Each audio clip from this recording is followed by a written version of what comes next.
마가복음 1장 1절에서부터 8절까지 말씀 같이 함께 읽도록 하겠습니다. 하나님의 아들 예수 그리스도의 복음의 시작이라. 선지자 이사야의 글에 보라, 내가 내 사자를 네 앞에 보내노니 그가 네 길을 준비하리라. 광야에 외치는 자의 소리가 있어 이르되 너희는 주의 길을 준비하라. 그의 오실 길을 곧게 하라. 기록된 것과 같이 세례 요한이 광야에 이르러 죄사함을 받게 하는 회개의 세례를 전파하니 온 유대 지방과 예루살렘 사람이 다 나아가 자기 죄를 자복하고 요단강에서 그에게 세례를 받더라. 요한은 낙타 털옷을 입고 허리에 가죽띠를 띠고 메뚜기와 석청을 먹더라.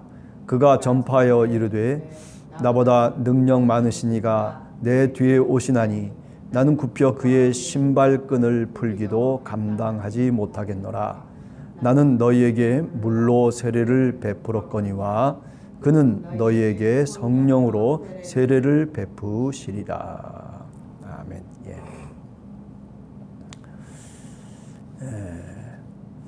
우리가 인류 역사를 이렇게 돌이켜 보면 많은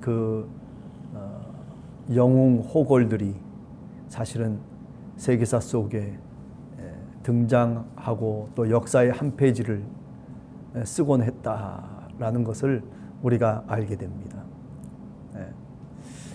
우리가 좀 이 중동 지방의 이야기로 돌아가서 생각을 해보면, 그죠? 그 고대 세계 속에 우리가 잘 아는 이집트의 파라오들이 있죠. 파라오들, 왕들이라고 얘기할 수 있는데, 그 이집트의 파라오들을 대체적으로 보면 태양을 섬기는 그런 신으로 섬겼던 그런 역사의 한 페이지가 있거든요.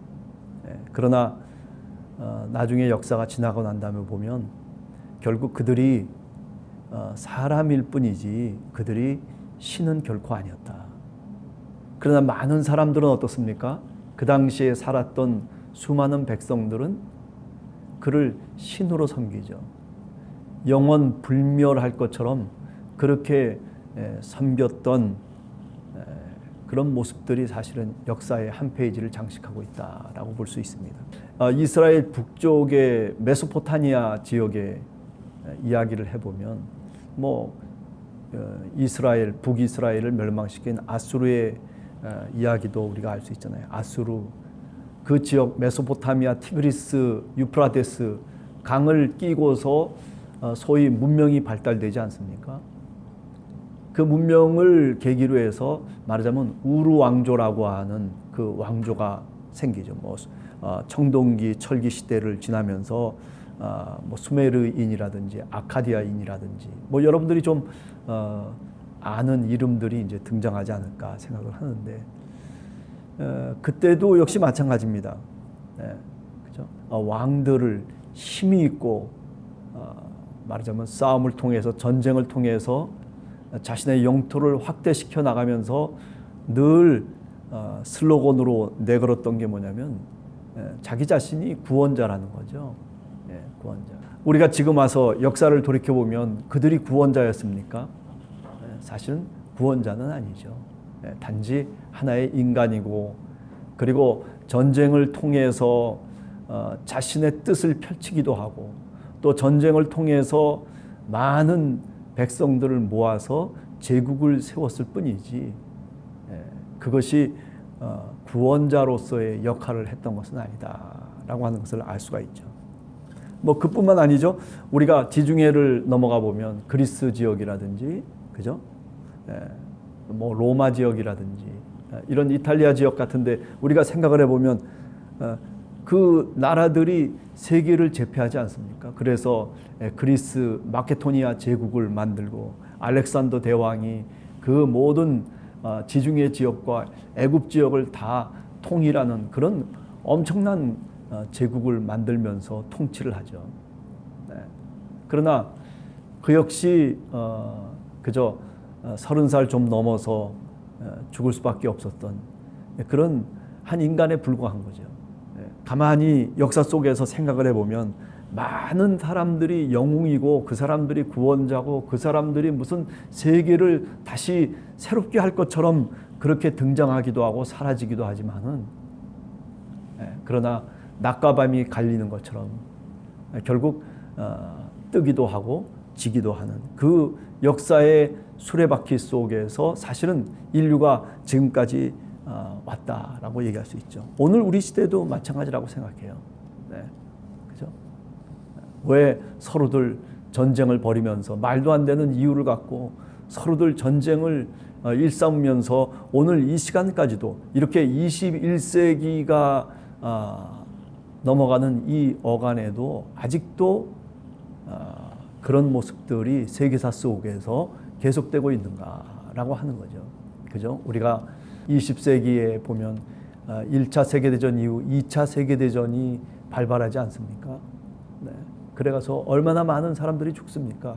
나치를 통해 가지고 또는 일본의 제국주의를 통해 가지고 그래가지고 세계가 흔들흔거리고 세계가 전쟁에 휩쓸리고 많은 그죠? 뭐 어제 오늘의 일이라고 우리가 가까운 과거의 일을 우리는 오늘 또 분명히 얘기할 수 있지 않을까 생각을 해요. 왜 제가 이렇게 장황하게 세계사의 이야기들을 한번 끄집어내냐 하면 결국 우리 인류를 구원할 수 있는 구원자는 없다는 겁니다. 전쟁과 싸움을 통해서 영웅이 등장하기도 하지만은 그러나 그 영웅이라 손치더라도 그가 인류를 구원할 수 있는 그런 구원자는 결코 아니다라고 하는 거죠. 자, 오늘 우리가 읽은 마가복음 1장 1절에서 8절에 누가 등장합니까? 세례자 요한이 등장하고 있어요. 근데 여기도 마찬가지예요. 많은 사람들이 요단으로 몰려들면서 강으로 몰려들면서 세례를 받으면서 그 세례자 요한을 영웅으로 만들려고 하는 거예요. 야, 저 사람이 메시아다. 저 사람이 우리를 구원할 수 있는 구원자라고 그렇게 수많은 사람들이 광야에 나와서 그래서 회개의 세례를 받으면서 그러면서 그들이 세례자 요한을 그렇게 몰아가고 있어요. 그런데 오늘 성경 말씀을 보면 세례자 요한이 자기 자신에 대해서 분명하게 자기 정체성을 갖고 있는 거죠. 하나님을 믿는 세례자 요한은 하나님 앞에서 정직한 사람으로 살기를 원했던 사람이에요. 그래서 어떻게 합니까? 나는 너희들이 얘기하는 그런 구원자가 아니라는 거죠.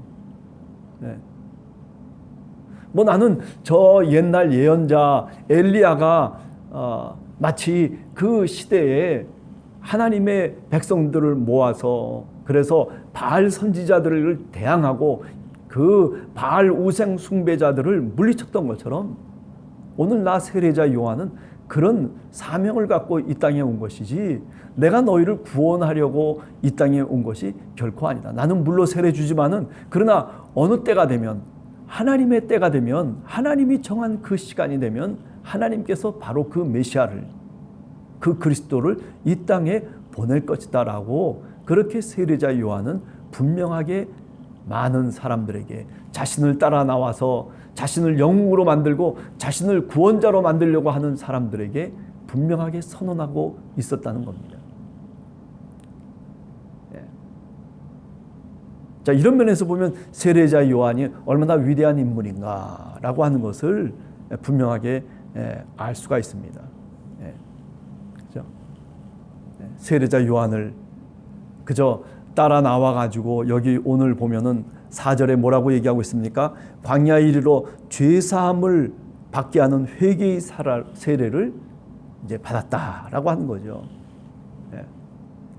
여기 회개의 세례를 전파했다라고 하는 말, 요 말 자체가 사실은 그 당시 이스라엘의 정치 사회적인 상황 속에서 보면 굉장히 말하자면 급진적인 얘기입니다. 사회 체제를 완전히 전복시키는 얘기입니다. 여러분 생각해 보세요. 그죠? 우리가 구약 성경에 보면 하나님 앞에 죄사할 수 있는 길이 뭐가 있어요? 그죠? 우리가 번제를 드려서 짐승을 잡고 그래서 성전에 나와서 그래서 하나님께 그것을 번제로 드림으로 인해서 결국 그 피를 통해서 자신의 죄를 전가하게 되고 그리고 자신의 죄를 용서받게 되는 거죠. 그죠? 또 이스라엘의 범죄하는 것들을 속죄일을 통해 가지고 그런 대제사장이 그잖아요. 죄 용서를 선포하지 않습니까? 그것도 뭡니까? 다 송아지를 잡고 뭐 양을 잡고 짐승을 잡아가지고 그런 일들이 가능해지는 거죠.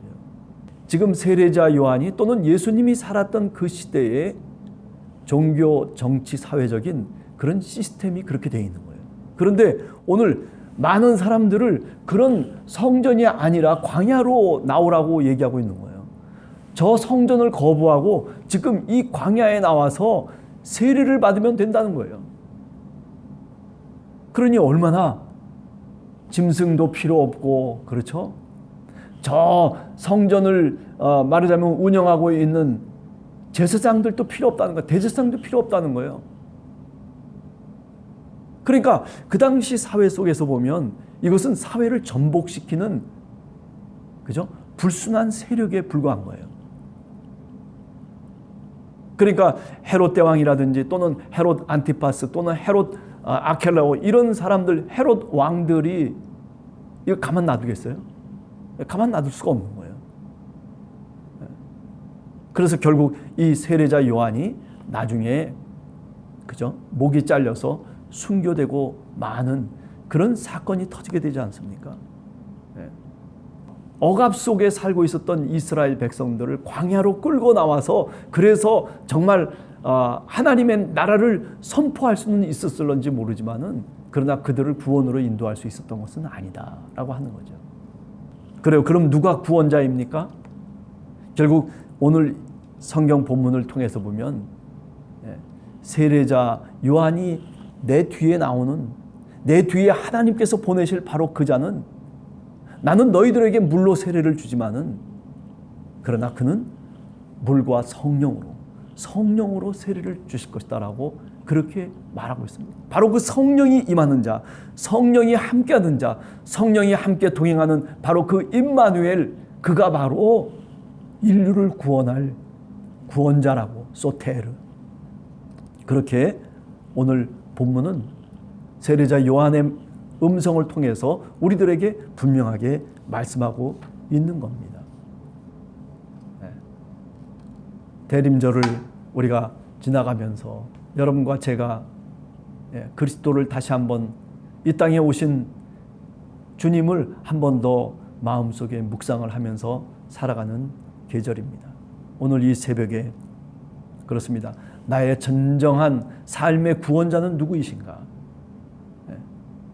나는 돈을 영웅으로 만들고 나는 재물을 영웅으로 만들고 나는 어떤 누구를 영웅으로 만들고 또는 오늘 우리 사회적인 정치 상황처럼 누가 우리나라를 잘 인도하고 누가 뭐 이렇고 저렇고 그건 누가 우리를 구원해 줄 수 있는 그 어느 누구도 없는 겁니다. 지난 한기총에서 정광훈이라고 하는 그 목사라고 자칭하는 그 사람을 이단으로 이제 말하자면 정죄를 했습니다.